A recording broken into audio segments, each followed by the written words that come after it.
Hi guys. तो हम एक बार फिर से ग्राफ लेकर के आए हैं और ग्राफ जो कि अब की बार देख रहे हैं आपकी नीचे दिया गया जो ये ब्यौरा है ये बार ग्राफ का।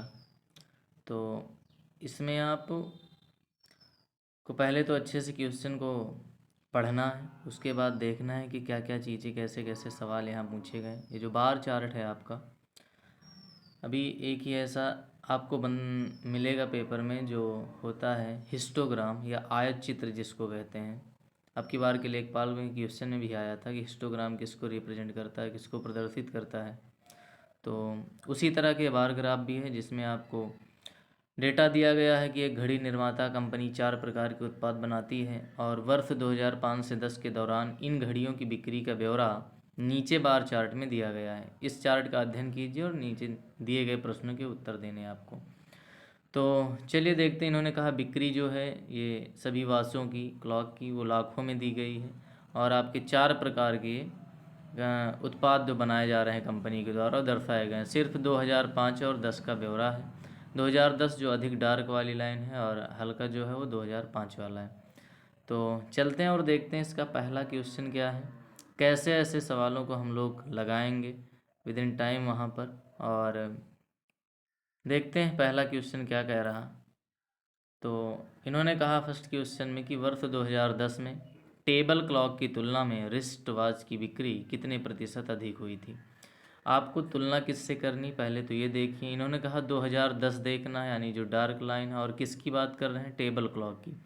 तो टेबल क्लॉक आप ये देख पा रहे हैं कितना है टेबल क्लॉक। टेबल क्लॉक के बारे में यहाँ बताया जा रहा कि टेबल क्लॉक ये आपका है और इसमें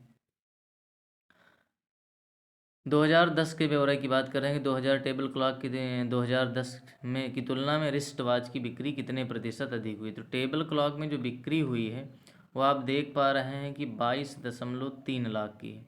कितने की है, 22.3 लाख की। तो इससे तुलना करनी है रिस्ट वॉच की बिक्री, जो कि रिस्ट वॉच अगर 2010 में देखा जाए तो वो है आपका 28.7। कितना है, 28.7 लाख। तो रिस्ट वॉच की बिक्री जो है वो टेबल क्लॉक वाले से अधिक तो हुई है, इसमें वृद्धि तो हुई। यही पूछ रहे हैं कि कितने प्रतिशत की वृद्धि यहाँ पर दिखाई गई है। तो आप देखिए, पहले तो घटा कर देखिए कि वृद्धि का प्रतिशत कहता है वृद्धि कितने की हुई है, किसकी बात कर रहा है, वृद्धि की बात कर रहा। तो आपको वृद्धि अगर निकालना है, आपको अगर वृद्धि निकालना है, आपको अगर इंक्रीज की बात कर रहा है कि कितने प्रतिशत आपका ये इंक्रीज हुआ है, तो आप देखें कि इंक्रीज के परसेंटेज के लिए हम पहले घटाएंगे, यानी 28.7 हुआ है 22.3 से लेकर के। तो ये कितना बढ़ चुका है आपका, तो आप कहेंगे 6.3। कितनी इसमें वृद्धि हुई है, 6.3। तो ये 6.3 बढ़ा तो है, लेकिन किससे कंपेयर करना है, किससे तुलना करनी है, तो हम कहेंगे 22.3 से करनी है। किससे करनी है, 22.3 से आपको कंपेयर करना है। और परसेंटेज लगाने के लिए आपको 100 से क्या करना होगा, गुणा करना होगा। तो अगर यहाँ पे इसे 100 भी करते हैं तो एक दशमलव कैंसिल हो जाएगा। और ये अगर 630 अगर आप देखें तो ये है 630 या 6300 बटे आपके पास है 223। अगर हम इसको डिवाइड करते हैं तो ये लगभग पहली बार तो पहाड़ा 2 बार जाएगा, 223 दूना 446 हो जाएगा, यानी 2 बार तो कंप्लीट जाएगा। इसके बाद ये जाएगा लगभग 28 टाइम्स या 8, हाँ 8 बार लगभग ये आ जाएगा आपका 28.7%। आप डिवाइड कर लीजिएगा तो आपको कुछ अच्छी डेटा वहाँ पर मिलेंगे जो कैलकुलेट करने होंगे ठीक ठाक। इसलिए आपको अच्छा टेबल पढ़ के जाना होगा और कैलकुलेशन अपनी मजबूत रखनी होगी, क्योंकि अगर वो 2 घंटे का समय पेट के लिए देते हैं तो वहाँ पर जीएस या हिंदी लगाने के लिए नहीं दिया जाता, वहाँ पर आपको लगाना ही है तो मैथ्स लगाना है। इसके लिए आपको डेटा वहाँ अच्छा दिया जाएगा। तो इसलिए डेसिमल, फ्रैक्शन और परसेंटेज ये सारी चीज़ें आपको अच्छी करनी होंगी। चलिए आगे चलते हैं और इसका नेक्स्ट क्वेश्चन देखते हैं अगले सवाल में क्या कह रहा है। अगला सवाल है आपका कि वर्ष 2010 में स्टॉप वॉच की बिक्री और वर्ष 2005 में टेबल क्लॉक की बिक्री का अनुपात बताना है। आपको 2010 में जाना है, अर्थात जो डार्क वाली लाइन है, और स्टॉप वॉच देखना है। तो स्टॉप वॉच ये है जिसमें आपका 2010 में कितनी बिक्री हो रही है। तो आप कहेंगे यहाँ पर बिक्री हो रही है 3.5 लाख की। कितने की? 3.5 लाख की हो रही है स्टॉप वॉच की बिक्री। 3.5 लाख की। कितने की? 3.5 लाख की बिक्री हो रही है। और इसी का रेशियो बताना है वर्ष 2005 में टेबल क्लॉक। तो ये आपका टेबल क्लॉक है, और इसमें 2005 में जो बिक्री हो रही है वो 9.5 लाख की हो रही है। कितने की हो रही है? 9.5 लाख। इन्हीं दोनों का क्या बताना है हमें? इन्हीं दोनों का अनुपात बताना है। तो दशमलव कैंसिल हो जाएंगे एक एक अंक पे। इसे 5 से डिवाइड कर दीजिए। 5 सत्ते 35 और 19 पचे 95, यानी आपका फाइनल आंसर आ जाएगा 7:19, यानी ऑप्शन नंबर डी। ओके, तो बस यहाँ पर आपको ज़्यादा से ज़्यादा ग्राफ प्रैक्टिस करके जाने हैं। कई तरह के अच्छे डेटा का प्रयोग यहाँ करेंगे सवालों को लिखने में, इसलिए ज़्यादा से ज़्यादा अगर आपकी प्रैक्टिस पहले से होगी तो आप बेहतर कर पाएंगे एग्ज़ाम में। ओके, चलते हैं और अगला सवाल इसका देखते हैं कि नेक्स्ट क्वेश्चन में क्या कहा जा रहा है। अगले सवाल में कहा गया है कि वर्ष 2005 में टेबल क्लॉक की बिक्री दीवार घड़ी की बिक्री से कितने प्रतिशत कम हुई है। फिर यहाँ पर परसेंटेज पूछा जा रहा है और प्रतिशत किसका पूछ रहे हैं? तो कमी का। 2005 टेबल क्लॉक, तो आप देखें टेबल क्लॉक में 2005 टेबल क्लॉक कब की बात कर रहा है? 2005 की। तो 2005 में टेबल क्लॉक में 9.5 लाख की बिक्री हुई है। और दीवार घड़ी की बिक्री से, दीवार घड़ी आप देखें तो ये यहाँ पर है, और इसमें दीवार घड़ी में 2005 में कितना है? तो 30.7 है। कितने का है? तो 30.7 है, और यहाँ 9.5। तो आप क्या करिए, पहले 30.5 या 30.7 है आपका, और इससे घटा लीजिए 9.5। तो आपको ये पता चल जाएगा कि कितनी कमी हुई है लाख में। तो कितने कमी हो रही? तो आप कहेंगे यहाँ 2 बचेगा, और यहाँ 1 और 2, 21 दशमलव कितने की? 21.2 लाख की कमी हुई है इसमें। और ये 21.2 लाख की कमी हुई तो है, लेकिन इसकी तुलना किससे करनी? तो 2005 टेबल क्लॉक की बिक्री जो है कम हुई है किससे? दीवार घड़ी से। तो दीवार घड़ी कितनी है? 30.7। तो इससे डिवाइड करिए और मल्टीप्लाई कर दीजिए कितना? 100, अगर आपको परसेंटेज में दिखाना है तो। अब आप इसे डिवाइड कर लीजिए, और डिवाइड करेंगे तो लगभग, अगर इसको हम 300 और 212 एक एक अंक हटा देते हैं, 300 तो लगभग जाएगा कितनी बार?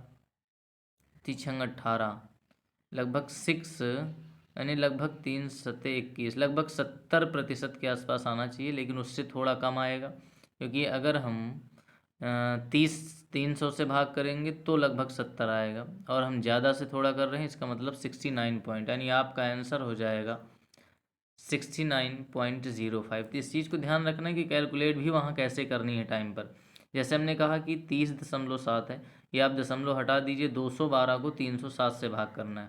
अब आप देखें कि 21 और ये 00/307 है। अगर हम 307 का टेबल लगाते हैं तो टाइम लगता है वहाँ पर। इससे अच्छा है कि आप क्या कर लीजिए, इसको 300 मान लीजिए, और 300 से आप भाग करिए इसमें 2100 में। कितने में भाग करिए? 2100 में। तो आप कहेंगे 300 को अगर पहाड़ा लगाएंगे तो 7 बार जा रहा है, लेकिन आप जब 307 से लगाएंगे तो थोड़ा सा कम जाएगी, इसका मतलब 69 पॉइंट आएगा। तो इसलिए आपको ये थोड़ा सा कैलकुलेशन सही करना होगा, जिससे आप आसानी से वहाँ सॉल्व कर पाएँ, अन्यथा आप भाग में ही पूरा समय वहाँ समाप्त कर देंगे। इसलिए ज़्यादा से ज़्यादा आपको ये कैलकुलेशन सीखनी होंगी, और पहाड़ा तो अधिक से अधिक पढ़ के जाना होगा। ओके, चलते हैं अगले क्वेश्चन को देखते हैं। नेक्स्ट में क्या कहा गया है? अगला सवाल है आपका कि वर्ष 2005 से 10 के दौरान निम्न में से किस वॉच की बिक्री वृद्धि दर न्यूनतम हुई? बहुत अच्छी लाइन लिखी इन्होंने कि आपको बिक्री वृद्धि तो देखना है, लेकिन बिक्री वृद्धि के साथ साथ आपको ये भी देखना कि सबसे कम, ये जो रेट है आपका इंक्रीज का, ये देखना, लेकिन न्यूनतम किस में हुआ है। जैसे यहाँ आप देख पा रहे हैं तो 21.3 था, वहाँ से 28.7 पहुँचा बिक्री वृद्धि 2005 और 10 के दौरान। यहाँ काफ़ी ज़्यादा वृद्धि हुई है, यहाँ तो कमी आ गई, लेकिन यहाँ भी वृद्धि हुई, लेकिन उतनी ज़्यादा नहीं हुई जितनी टेबल क्लॉक और रिस्ट वॉच में हुई है। तो आपको यहीं से देखकर पता चलता है कि सब बिक्री जो है वो सबसे कम किस में हो रही, वृद्धि जो हो रही है बिक्री की वो सबसे कम किस में हो रही है, तो सबसे कम जो हो रही है वो किस में आ रही है, दीवार घड़ी में। किस में आ रही, आप चाहें तो परसेंटेज भी निकाल सकते हैं, आप परसेंटेज निकालना सीख चुके होंगे कि यहाँ इंक्रीज कितना इंक्रीज हो रहा है और किससे कंपेयर कर रहे हैं, तो पिछले ईयर से 2005 वाले से।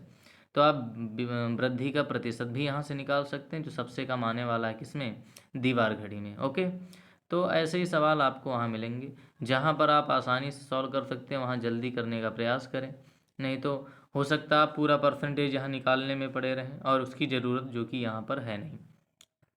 अगला सवाल लेते हैं, नेक्स्ट में क्या कहा है, इसका अंतिम सवाल होगा। और अगला सवाल है कि वर्ष 2005 से वर्ष 2010 के दौरान निम्न में से किस घड़ी की बिक्री में 135% की वृद्धि हुई है। अब आप खुद देखें, 135% की वृद्धि का मतलब अगर 100% होता तो डबल हो जाता लगभग। यहीं से आप सोचें, यहाँ पर अगर आप निकालने में लग गए तब तो आपका टाइम बहुत बर्बाद हो जाएगा। इसलिए आपको यहाँ ये चीज़ ध्यान देनी होगी कि 135% का मतलब यानी डबल से भी थोड़ा ज़्यादा हो रहा है। तो आप यहाँ एक चीज़ देखें कि जैसे यहाँ 21.3 से 28 हुआ है, तो यहाँ तो उसका डबल भी नहीं हो रहा, उतना प्रतिशत की वृद्धि यानी 100% की भी वृद्धि नहीं हो रही, और ये 100% से ज़्यादा की बात कर रहा है। भाई 100% वृद्धि का मतलब क्या है कि अगर कोई नंबर है तो वो डबल हो जाए तो 100% हो गया है, तो 100% से भी ज़्यादा की बात कर रहा है। तो यहाँ तो 100% भी वृद्धि नहीं होती। 21.3 में अगर 21.3 की होती वृद्धि, यानी ये 42.6 के आसपास होता, तो हम कहते कि 100% की वृद्धि हो गई। और ये कह रहे हैं कि 100% से ज़्यादा किस में हुई है, तो यहाँ तो नहीं है, यहाँ कमी हो गई है यहाँ अगर आप देखें तो, और यहाँ वृद्धि हुई है लेकिन बहुत कम वृद्धि हुई है। तो ये तीन तो गलत अपने आप हो गए। तो अब इसको निकालने की ज़रूरत नहीं कि आप वहाँ पूरा जाके सॉल्व करें, यहीं से समझ में आता है कि 9.5 से 22.3 पहुँच गया है, यानी 9.5 से भी ज़्यादा की वृद्धि हुई, यानी 100% से ज़्यादा की वृद्धि सिर्फ एक क्लॉक में हो रही, वो है कौन सी, टेबल क्लॉक, यानी ऑप्शन नंबर आपका कौन सा ही हो जाएगा, ए। क्लियर है चीज़ें, पूरी तरह बात समझ में आ रही है। तो आपको जितने भी दिन ये बचे हैं 6, 7, 8, 10 दिन, इनमें आपको ज़्यादा से ज़्यादा प्रैक्टिस कराने की कोशिश करेंगे। आपको हो सकेगा अधिक से अधिक आपको 4-5 ग्राफ बेहतरीन आपको डेली कराए जाएं, इसलिए अधिक से अधिक इस चैनल को लोगों को बताएं और अधिक से अधिक लोगों को जोड़ें, जिससे हम और मेहनत करने में अपना ध्यान आकर्षित इसकी ओर कर सकें। ओके, तो चलिए आगे फिर मिलते हैं एक नए ग्राफ के साथ, और पढ़ते रहिए आप सभी। Okay, bye bye, thank you.